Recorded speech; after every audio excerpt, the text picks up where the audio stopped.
میرے نبی کریم صلی اللہ علیہ وسلم ایک مرتبہ سفر پہ تشریف لے گئے، راستے میں ایک قبرستان آیا، دو قبریں تھیں وہاں، اور نبی کریم علیہ السلام جس سواری پہ سوار تھے وہ سواری بدکی، حضور نے اپنی سواری کو روکا اور نیچے اتر کر سواری سے ان دو قبروں کی طرف تشریف لے گئے جو دو قبریں سامنے تھیں۔ تو نبی کریم علیہ السلام نے کھجور کی ٹہنی منگوائی، تازہ درخت سے کھجور کی ٹہنی توڑوائی، اور وہ منگا کر نبی کریم علیہ السلام نے اس کو درمیان سے چیر کر اس کے دو ٹکڑے کیے، ایک کھجور تر و تازہ ٹہنی کھجور کے درخت کی ایک قبر پہ رکھی، ایک تر و تازہ ٹہنی حضور نے سرسبز و شاداب دوسری قبر پہ رکھی۔ صحابہ کرام نے یہ منظر جب دیکھا، یہ عمل دیکھا، یہ بات دیکھی تو عرض کی حضور پہلے ہم نے کبھی نہیں دیکھا کہ آپ کسی قبر پہ اس طرح آپ نے کھجور کی ٹہنیاں رکھی ہوں، لیکن آج ہم نے دیکھا ہے کہ آپ سواری سے نیچے اتر کر ان دونوں قبروں پر تر ٹہنی کھجور کی دو ٹکڑے کر کے ایک اس قبر پہ ایک اس پہ، اس کی وجہ کیا ہے؟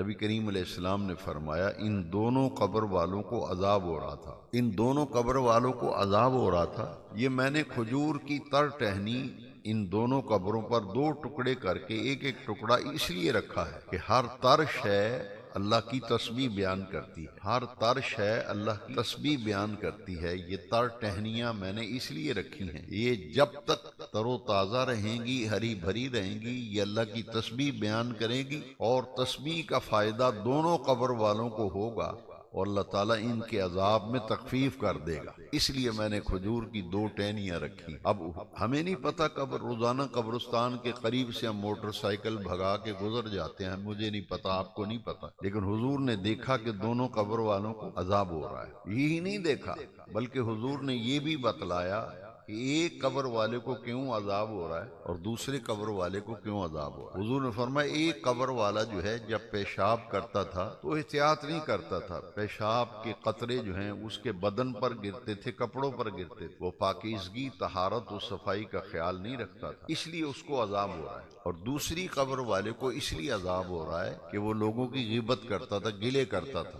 لوگوں کی پیٹھ پیچھے ان کی برائیاں کرتا تھا، بدخوئیاں کرتا تھا، دوسرے کو اس لیے عذاب ہو رہا ہے۔ اور دونوں قبروں پر تر ٹہنیاں اس لیے رکھی ہیں کہ یہ اللہ کی تسبیح بیان کریں گی، اور قبر پر جب اللہ کی تسبیح بیان کی جاتی ہے تو عذاب کے اندر تخفیف کر دی جاتی، کمی کر دی جاتی ہے، قبر والے کو سکون ملتا ہے۔ تسبیح کہتے ہیں سبحان اللہ کو، تسبیح کس کو کہتے ہیں؟ سبحان اللہ۔ اب یہ سبحان اللہ اگر تر ٹہنیاں پڑھیں تو قبر والے کو فائدہ ہو رہا ہے، اگر اس قبر پہ قرآن شریف پڑھا جائے، سورتیں پڑھی جائیں، درود شریف پڑھا جائے تو اس کا قبر والے کو اسی حساب سے فائدہ ہوگا۔